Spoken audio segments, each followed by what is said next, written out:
بڑا ہی نادان ہے پھر آنے والے مہمان محترم کی قدر ہی نہ کرے۔ اب دیکھیے حدیث شریف کہ رمضان شریف میں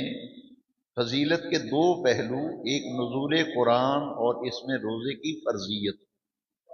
اور پھر اس مہینے سے پورا کا پورا فائدہ اٹھانے کے لیے،